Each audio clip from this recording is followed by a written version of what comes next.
شب برات کی رات ہے، 14 شعبان کو عبادت نہیں ہونی چاہیے۔ اب کوئی یوٹیوب پہ لگا ہوا ہے حرام ہے، کوئی لگا ہوا ہے حلال ہے، کوئی لگا ہوا ہے روزہ نہ رکھو، کوئی لگا ہوا ہے مسجد میں نہ جاؤ۔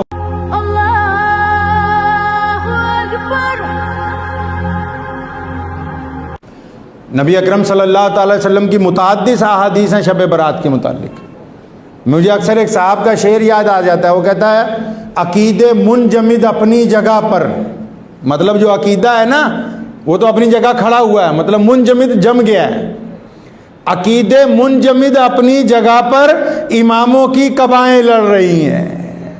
اب کوئی یوٹیوب پہ لگا ہوا ہے حرام ہے، کوئی لگا ہوا ہے حلال ہے، کوئی لگا ہوا ہے روزہ نہ رکھو، کوئی لگا ہوا ہے مسجد میں نہ جاؤ، کوئی کہہ رہا ہے فلاں جگہ نہ جاؤ۔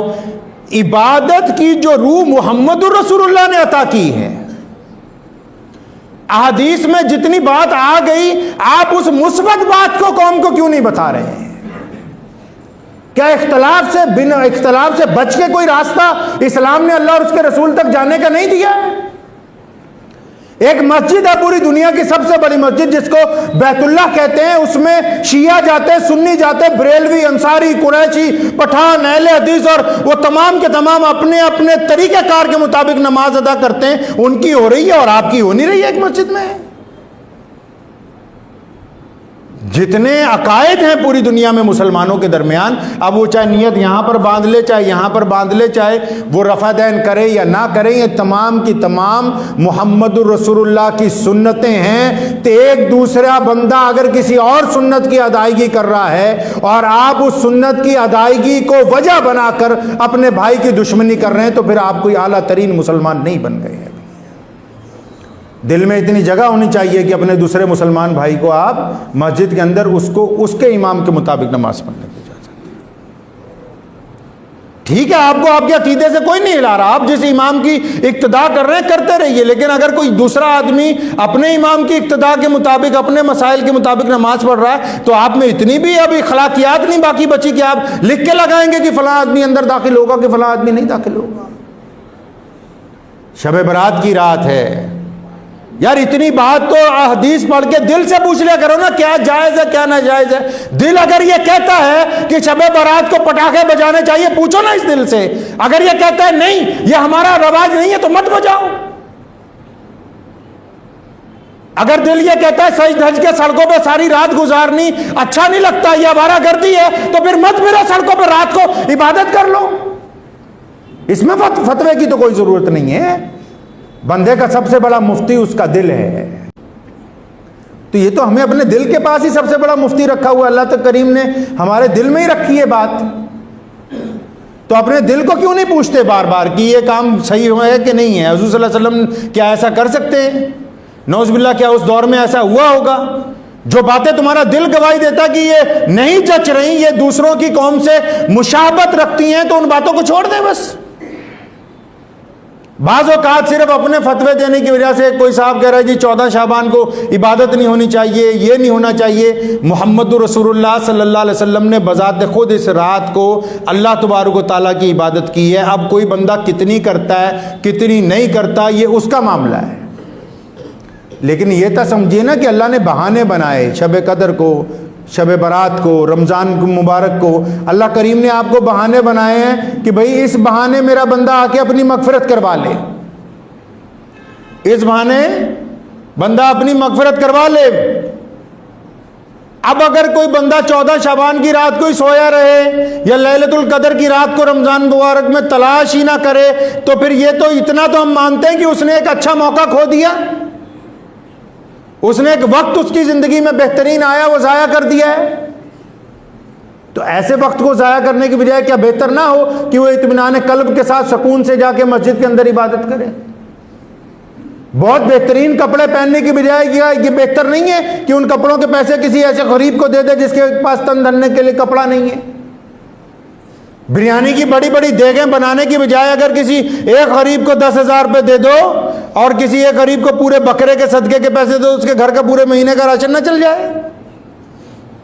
اپنی عقل بھی لڑائیں جو اللہ تبارک و تعالیٰ نے آپ کو دی ہے، اتنا بہترین دین دے دیا اور خاتم النبیین کی امت میں ہمیں پیدا فرمایا اللہ تبارک و تعالیٰ نے، اور آپ اندازہ لگائیں کہ دنیا کی سب سے بڑی امت ہے، کائنات کی سب سے محبوب امت ہے، اللہ تبارک و تعالیٰ خود اس کی طرف نظر رحمت سے دیکھتے ہیں، اس کے باوجود بندہ اس کو اپنے لیے اچھا نہ موقع فراہم کر سکے تو میں سمجھتا ہوں بندے کی بہت بڑی بیوقوفی ہوگی۔ دوسروں کو فتوے سنانے بند کریں۔ میں بار بار اکثر جہاں جاتا ہوں مسلمانوں سے بار بار اپیل کرتا ہوں، خدا کا واسطہ ہے وہ دوسروں کو تانے دینے چھوڑ دو، خدا کا واسطہ ہے دوسروں کو مسئلے نہ بتاؤ، یہ دیکھو کہ یہ گنہگار بندہ کتنا اللہ کا اتباع کرتا ہے کتنی نہیں کرتا۔ تم دوسرے کو پہلے سیدھے راستے پہ لانے کی بجائے کبھی اپنے گریبان میں جھانک کے دیکھو، میرے پاس ماں باپ کی اطاعت ہے یا نہیں ہے، میری بیوی مجھ سے راضی ہے یا نہیں ہے، میں اپنی اولاد کے لیے رحم کرنے والا ہوں یا نہیں ہوں، میرا دوست میرا ساتھ مخلص ہے یا نہیں ہے، میں اپنے دوستوں کا وفادار ہوں یا نہیں ہوں، میرے اپنی پڑوسی کے ساتھ دوستی ہے یا نہیں ہے، میں اپنے سکے بھائیوں کے ساتھ دل میں محبت رکھتا ہوں یا نہیں رکھتا ہوں۔ پہلے اپنا معاملہ تو طے ہو جائے کہ ہم کیسے ہیں۔ اپنا معاملہ خراب ہے، دوسروں کو فتوے پہ فتوے دے رہے ہیں۔ اللہ تبارک و تعالیٰ نے سب سے پہلے آپ سے بات کرنی ہے۔ قبر کے فرشتے نے یہ نہیں پوچھنا کہ تو اپنے پڑوسی کو فجر میں لے جاتا یا نہیں لے جاتا تھا، اس نے یہ پوچھنا تو نماز پڑھتا تھا کہ نہیں پڑھتا تھا، یہ بتا۔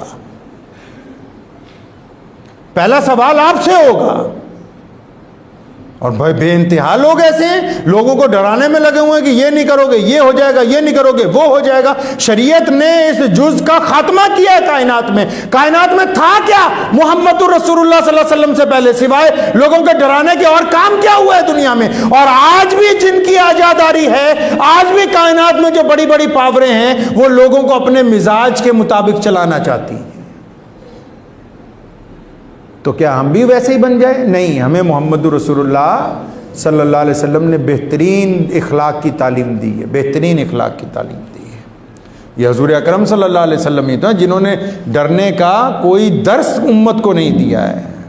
جب مدینہ منورہ تشریف لائے، ابھی تھوڑا ہی عرصہ گزرا ہے، نہ مال ہے نہ دولت ہے نہ اقتدار ہے، مدینے کے یہودی حضور صلی اللہ علیہ وسلم کے مخالف ہیں، وہاں پر صحابہ کرام کے پاس کوئی زیادہ وسائل نہیں ہیں، کاروبار ابھی زیادہ شروع نہیں ہوئے ہیں، قحط سالی ہے۔ اس دوران بھی جب مکے کے گورنر نے، ابو جہل نے، عتبہ نے، ولید نے، ابو لہب نے جب دھمکی دی نا کہ ہم مسلمانوں کو ختم کرنے کے لیے آ رہے ہیں بدر کی طرف، محمد رسول اللہ دشمن سے بھی 2 دن پہلے میدان بدر کے اندر پہنچ گئے۔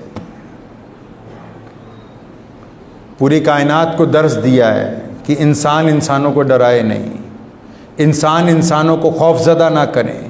جو لوگ اپنے رشتہ داروں کو ڈراتے ہیں، بھائی بہنوں کو ڈراتے ہیں، پڑوسیوں کو ڈراتے ہیں، یاد رکھیں جو عبادت گزار بندہ اپنے عزیز و اقارب کو، چاہے وہ مسلمان ہیں چاہے وہ غیر مسلم ہے پڑوسی، اگر جان بوجھ کے ان کو ڈراتا ہے، ان کو خوف زدہ کرتا ہے، تو ایسے بندے کی عبادت قبول نہیں ہو سکتی ہے۔ شب برات کی رات آ رہی ہے، توبہ کرنے کا بڑا پرحسین پرخلوص موقع ہے۔ ایسے مواقع کم آتے ہیں کہ اللہ تبارک و تعالیٰ بذات خود جس دن آواز دے کے ہماری طرف ہاتھ بڑھا رہے ہوں کہ آ جاؤ۔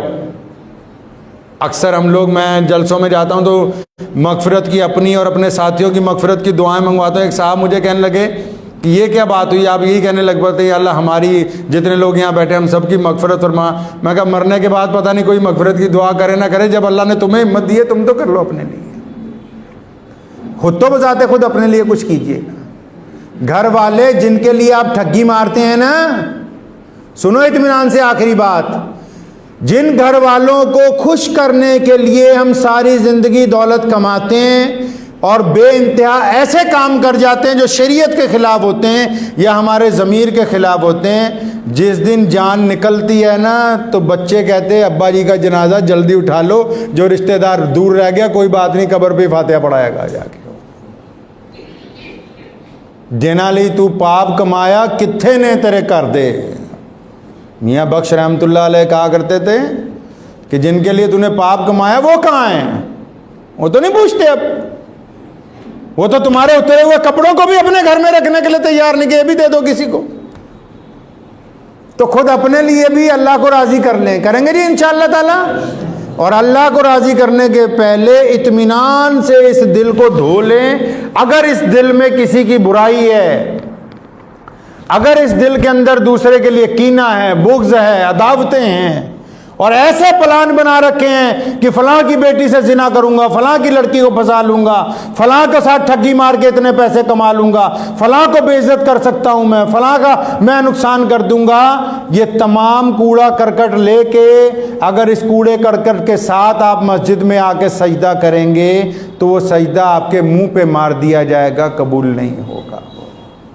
غلط فہمی میں نہ رہیں، غلط فہمی میں نہ رہیں۔ جس طرح وضو کرتے ہیں اس طرح اندر کا وضو کرنا بھی ضروری ہے، اور اندر کا وضو توبہ سے ہوگا، استغفار سے ہوگا، اور دل کو پاک کرنے سے ہوگا۔ تو دعا بھی کریں کہ اللہ تبارک و تعالیٰ یہ جو شب برات آنے والی ہے اتوار کی رات کو، اول جو نفل عبادت ہوتی ہے وہ افضل ہوتی ہے گھر میں بھی کریں۔ اگر مسجد میں آنا چاہتے ہیں مسجد کے اندر بھی آ سکتے ہیں، مسجد میں آ کر بھی عبادت کر سکتے ہیں۔ پوری امت کے لیے دعائیں مانگے، اپنے لیے مانگے، اور ان لوگوں کے لیے دعائیں مانگے جن کا آپ پر حق ہے، جن کو آپ سے امید ہے۔ کئی ایسے لوگوں کا انتقال ہو جاتا ہے جن سے آپ کو بڑی محبت ہوتی ہے، اور وہ روز انتظار کرتا ہے کہ شاید ہمارے لیے عبد الرحمن دعا کرے گا، محمد شفیع دعا کرے گا، اس کو تو پتہ ہی نہیں کہ فلاں سے میری محبت انتقال ہو گیا، بات ختم ہو گئی۔ ان لوگوں کے لیے دعائیں کریں جن کا آپ پر حق ہے، جو منتظر ہیں اپنی قبروں میں کہ شاید وہ فلاں میرا دوست سارا دن میرے ساتھ پھرتا تھا، فلاں میرا وہ یار، ہم نے فلاں کام اکٹھے کیے تھے۔ ماں باپ منتظر ہیں کہ ہماری اولاد جن کو ہم نے اپنا خون پلا کے بڑا کیا۔ پڑوسی منتظر ہیں کہ جن سے محبتیں رہیں۔ جو لوگ دنیا سے جا چکے ہیں یاد کر کر کے ایک ایک کا نام لے کے ان کی مغفرت کی دعائیں کریں، یہ ان کا آپ کے اوپر حق ہے۔ اور شب برات کی رات کو کوئی ایسا کام نہ کیجئے جس میں آپ کا دل آپ کو ملامت کرے، صبح کو ایسے لگے کہ یہ رات ضائع ہو گئی۔ چاہے وہ سڑکوں پر آوارہ گردی ہے، چاہے وہ پٹاخے چلانے ہیں، چاہے وہ سارا دن باہر بیٹھ کے رات کو ساری رات اس دن چائے پیتے رہیں، خرافات کرتے رہیں، چگلیاں کرتے رہیں، کوئی ایسا کام نہ کیجئے کہ صبح کو آپ کا دل کہے کہ عثمان یار رات ضائع ہو گئی، یہ ہاتھ سے نکل گئی، کوئی فائدہ نہیں اس کا ہوا۔ تو شب برات کی رات کو کوشش کریں کہ اللہ تبارک و تعالی ہم سب کو اس کے اوپر صحیح معنی میں عمل کرنے کی توفیق عطا فرمائے۔ وآخر دعوانا ان الحمد للہ رب العالمین۔